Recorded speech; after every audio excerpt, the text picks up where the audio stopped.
I can see you. Good morning. I made it. As Kathy said earlier, I'm Ames Carpenter. I use they, them pronouns. I'm a community organizer, activist, and coach. And yes, many worlds fit here. I also seem to contain multitudes, along with Walt Whitman. And as we talk today about where many worlds fit, one of the things, as you heard me say, I use they, them pronouns. And when I talked to the Sunday gathering team, they weren't sure if you'd all had someone speak here before who uses they, them pronouns or non-binary pronouns.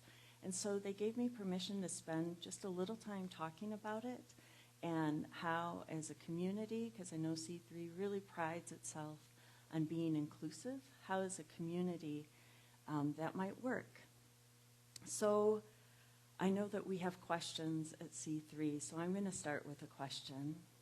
How and when did you know that you are the gender that you were assigned at birth? How and when did you know that you are the gender you were assigned at birth? You can reflect on that. I ask you that question because in 2016, I was asked that question, and the answer started to surprise me. I was 50 years old. I had thought of myself as a cisgender woman my entire life, but the moment I heard the term trans non-binary, I went, oh, that's what it is. That's what I am.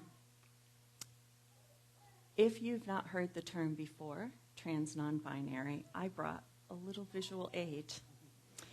There is a flag because my people love flags. And this is the non-binary flag. Now there's also a gender queer flag, and they, them, their pronouns can be used for a variety of genders. But I'll tell you a little bit about this non-binary flag. Let me hold it up so people can see. So this was designed by Kai Rowan at 17 years old in the year 2014. And this flag has 4 colored stripes on it to represent some different ways. I wouldn't say all the different ways, but some different ways of being non-binary. Now at the top is a yellow stripe. This is a person who identifies as being off the binary completely. Not male, not female, not somewhere in between. Somewhere off that line completely. This is the closest to what I would say I identify as. The white stripe is for people who are multiple genders, male, female, and maybe something else, just as colors of light blend to make white. Different genders blend to make this non-binary identity. The purple is for people who feel they're somewhere on the spectrum between male and female. And the black at the bottom is for folks who feel that they are agender, without a gender. Gender is simply not an identifier that works for them at all. The black line,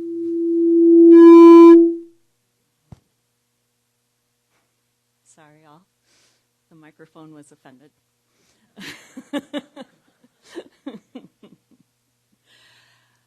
The black line opens up.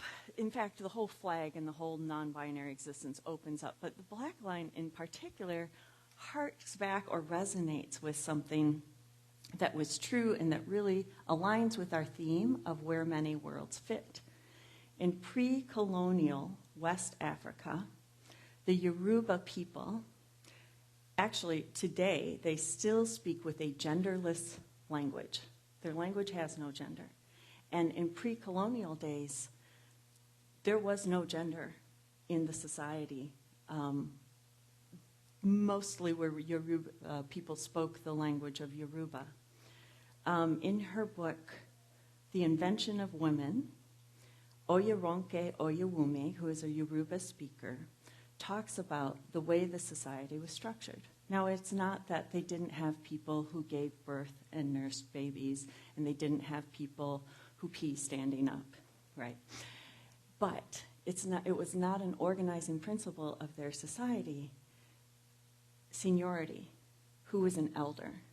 Those were the people who took certain roles, and people who didn't have as much seniority took other roles.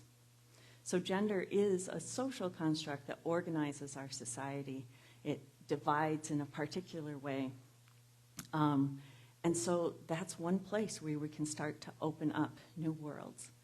So Beth earlier mentioned Next Benedict.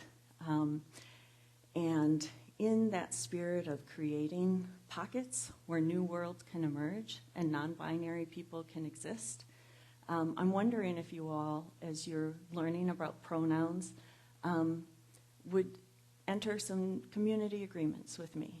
And I'll say them, and you can see what you think. The first is we'll always try to use the correct pronouns for someone. The second is if we don't know their pronouns, we'll ask. And I have done it in mid-introduction, like start to say a pronoun and go, you know what, I'm not sure if that's the right one. What are your pronouns? So it's okay to interrupt ourselves while we're learning. The third is mistakes. I think it's what everyone's the most afraid of, right? I'm going to make a mistake. I'm going to misgender this person. We all make mistakes. I misgender myself sometimes. It's not fun. So we accept that. We accept correction, or we correct ourselves, and we move on. You don't have to belabor the point. We know we're all learning. And it doesn't necessarily help what the medical industry calls gender dysphoria for trans folks if you talk about why you made the mistake. Okay? Trans folks are pretty well aware of how they might present and kind of their own journey with their gender.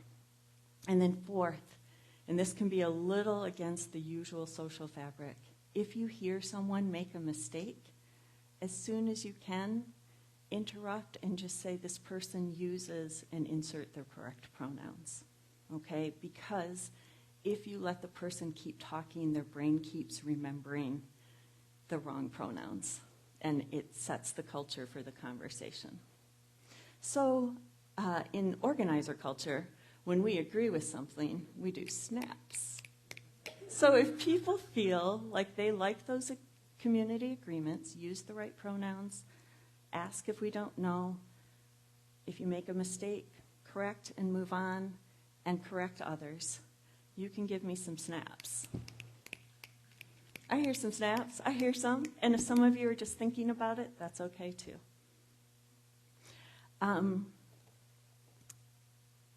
So let's kind of move into, when I think about how we create things as humans, I think about tools, right? What are the tools that we use? If we're thinking about where many worlds fit, what are the tools that we use to create a world where many worlds fit? There are definitely some cultural stories out there about what our first tools were as early humans and as early hominids. One of the best known representations of early tools is the movie 2001, A Space Odyssey by Stanley Kubrick, right? The opening scene, after the monolith appears, a early hominid picks up a bone and starts experimenting with hitting with it, using it as a weapon, right? Smashing skulls, fighting off people who are trying to take over their water hole. This is a story that sets up humanity in a certain way. It's a weapon. It's a straight line progress, because in the movie, the bone is thrown into the air and it shifts into an image of a spaceship. Okay? It's kind of a straight line domination, violence story about humanity. And in her 1988 essay, Ursula Le Guin, the science fiction writer, and I see nods, and I'm thinking, people have read this, and it's been around a while. If you haven't read it, you have a wonderful present in store for you. She says that there are anthropologists, such as Elizabeth Fisher, who feel that actually the evidence points to not a weapon or something that cuts or bludgeons or stabs being the first tool that humans use. She says, we were gatherers before we were hunters for like 15,000 years. And so when you gather things, what do you need? You need a bag. You need a carrier bag. Here's how Le Guin writes it. It is a human thing to do to put something you want because it's useful, edible, or beautiful into a bag or basket, a bit of rolled bark or leaf, or a net woven of your own hair, and then take it home with you, home being another, larger kind of pouch or bag, a container for people. This, of course, opens up the carrier bag as a metaphor for many things, for culture, for humans, the things that we hold, the things we contain. And so I'd like to play with this idea of the carrier bag for a while, and how can it maybe decolonize our thinking? Can it lead us back to relationship with land? Because gatherers are very definitely in relationship with land. It's a well-known rule among foragers that you never take more than 10% of a crop, because you very much want that crop to continue to propagate itself in the ecosystem. There's a lot of respect for land. And it also allows us to radically reimagine maybe our place in the world, the idea of the carrier bag. So one of the things is carrier bag is community, right? We are bringing things back to our community so that everyone can eat. It also supposes that when we are gathering, we are with community, because I am sure one of the earliest uses for a carrier bag would be a child like we have in the back, right? When you need your hands to gather mushrooms or shoots or seeds or nuts, you need your child to be close, but not in your hands at that moment. So carrier bag is incredibly useful for that. Carrier bag allows us to tell non-linear, non-heroic stories. It's not just about a narrative that goes forward. In fact, Le Guin writes, the hero does not look well in this bag, this carrier bag. He needs a stage or pedestal or pinnacle or microphone. You put him in a bag and he looks like a rabbit, a potato. Not very noble and heroic. The carrier bag gives us a place to put our inner worlds. We as humans are not just moving forward in this driving force of domination.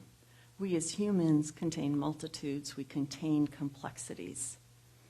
And then it allows our inner world to meet difference within our community or outside of our community. Audre Lorde writes, difference must not be merely tolerated, but seen as a fund of necessary polarities between which our creativity can spark like a dialectic. That's a complex quote. I'll read it again and we'll break it down a bit. Difference must not be merely tolerated, but seen as a fund. Difference is a wealth of necessary polarities, right? The negative, the positive, between which our creativity can spark like a generator when the magnets move, like a dialectic, a conversation. Now we have room not just for one line going through, but for radiant possibilities. We have rooms for multiple worlds now. I think about in our day-to-day life how often we still use carrier bags. I have two by my seat, one for my notes, and one is my daily bag, right? And in fact, people are known for carrying their daily bags and the way that they build community. I was a parent of young children for a very long time. We never went anywhere without the diaper bag. People know you do not miss taking the diaper bag. I see nods. Yes, exactly. The diaper bag has not just diapers, but wipes, which you use for everything. It has bottles or drinks. It has snacks. It has tissues. It maybe has hand sanitizer. It has lotion. Everything you need is in that bag. And you share it. When you are at a park date and you see a mother struggling with her child's runny nose, you've got the tissues. It's okay. You've got them, right? We've got each other. We carry the things we need in our bag. One of the things I like are kind of daily meditations on everyday things. And so I love to think of our carrier bags bringing us back, right, to our roots as humans, to our cleverness as humans, to make something that we can carry and share out of. Grocery bags, we bring food home to our loved ones, our family, our friends. Toolkits, we're talking about tools. Well, toolkits carry our tools by which we fix our homes and our cars. And a lot of people will say that cars are more a directed energy because of the engine that carry us forward. But I have always thought of cars as a safe space that encapsulate us as we move through our adventures and through our worlds. Or in public transportation, subway cars, train cars, right? The place is created for us to be safe, to bring our loved ones with us. And now they even have cup holders. I mean, what more do you want? So, another thing that carrier bag allows, and I have learned this in my experience as an organizer and an activist, is change. This excites me. Now, I have a story to tell, and I hesitate to tell it because it sounds like a heroic story, and it's not. It's a story about me being kind of a wimp, not a hero.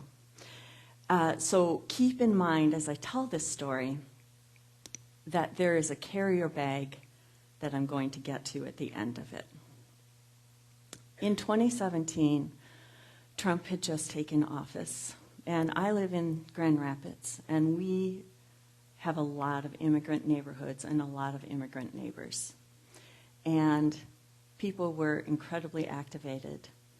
ICE, which is Immigration Customs Enforcement, was very active in our communities, and they were daily making raids and taking our neighbors away. And they would often target the breadwinner of a family so that the children and spouse who was left not only had lost someone they care very much about, but they had lost their way of making a living.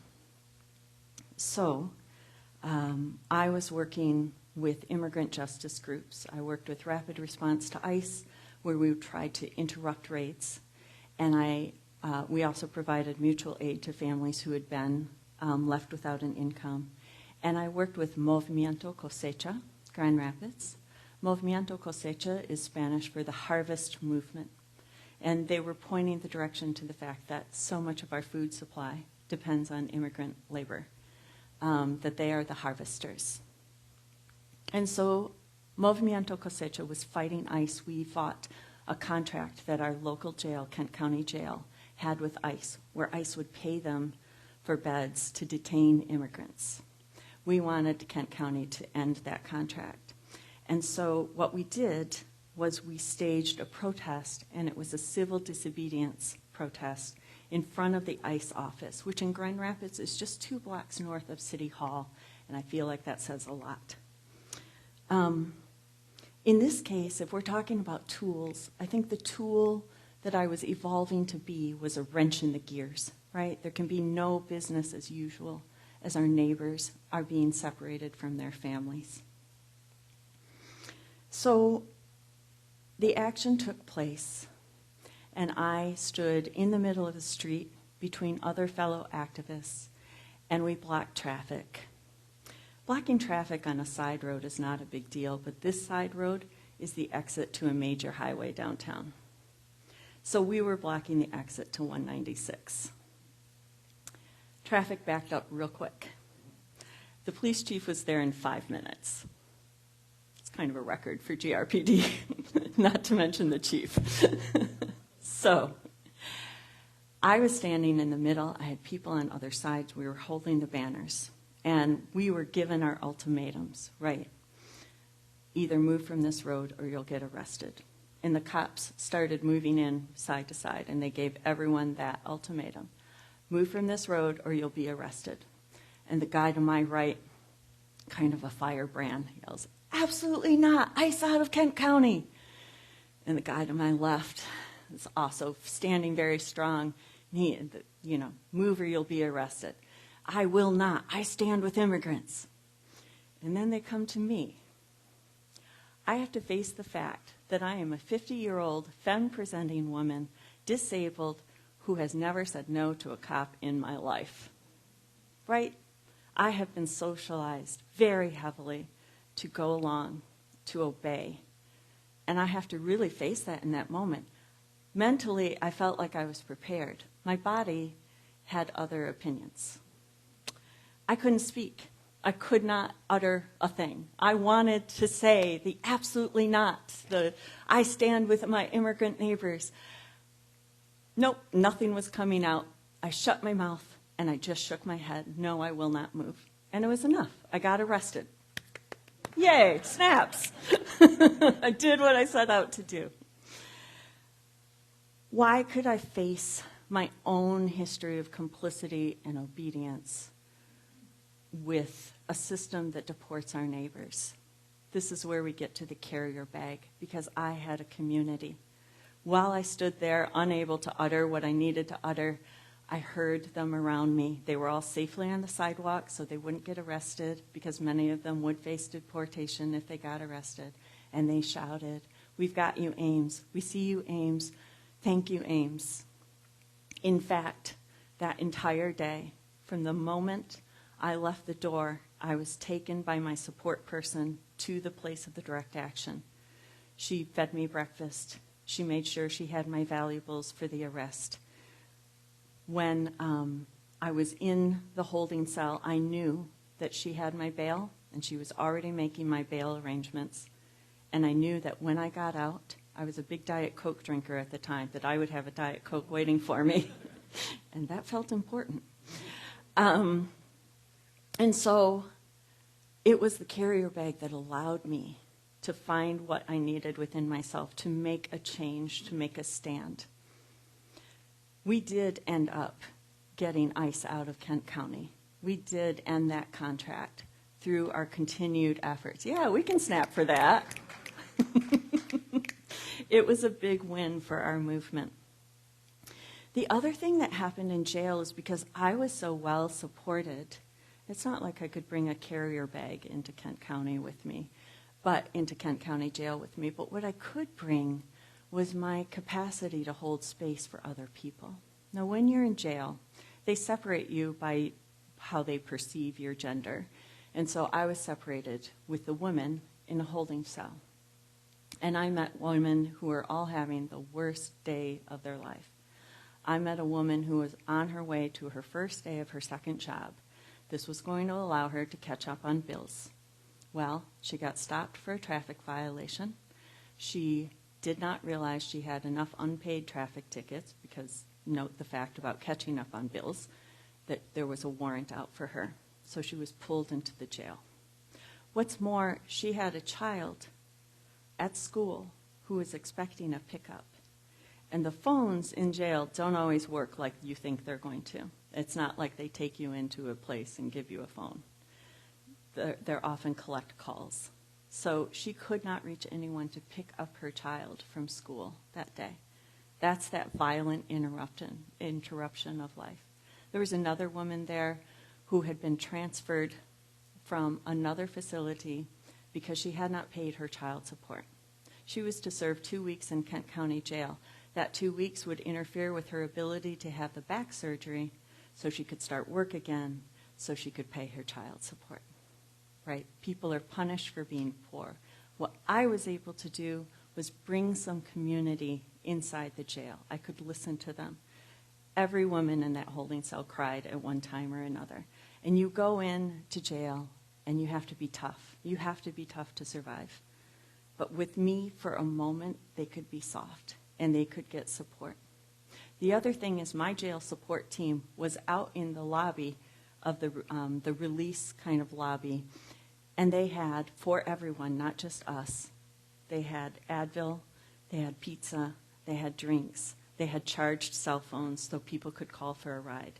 So that entire day, because it took about 7 hours for us to be bailed out, they just served people coming through, helped them get rides, helped them make calls, helped them eat, helped them take care of their headache that they probably had for who knows how many days. That is all carrier bag at work. That's all honoring this story of who we are as humans.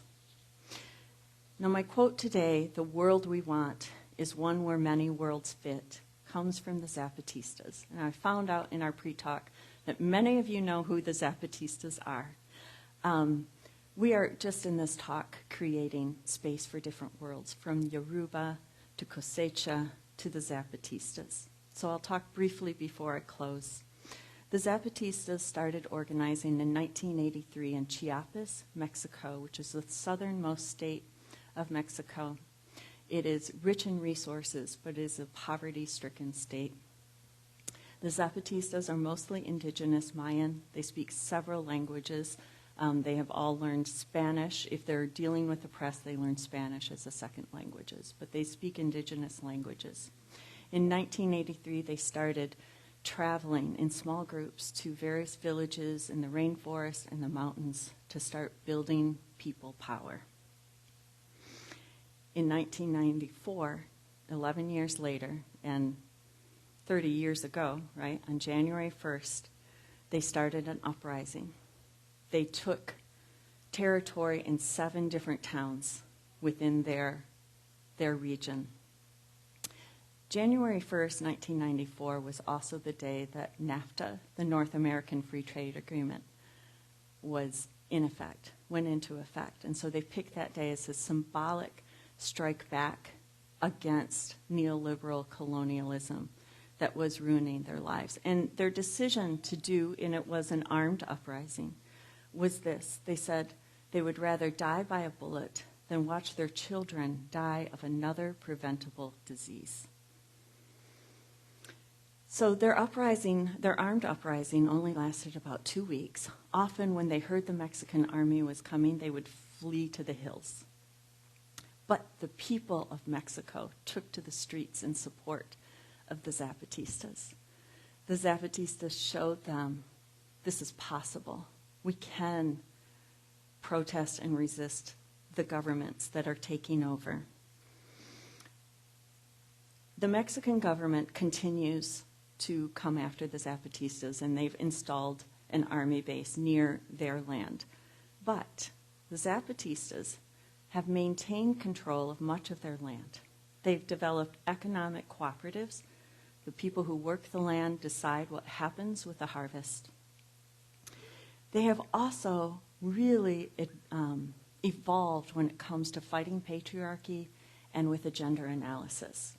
Life for women before the Zapatista uprising was that they didn't choose who they married. They didn't choose how many children they had. They didn't choose anything about their lives, and they didn't have any education or any access to health care, both either for them or for their children. But a third of the Zapatista revolutionaries were women. And though they were initially recruited to fight, well, now they were in the conversation.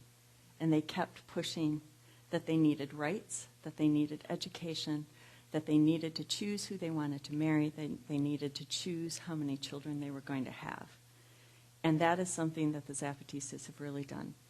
It's been 30 years, but the Zapatistas still influence a lot of the work that I do in organizing and activism.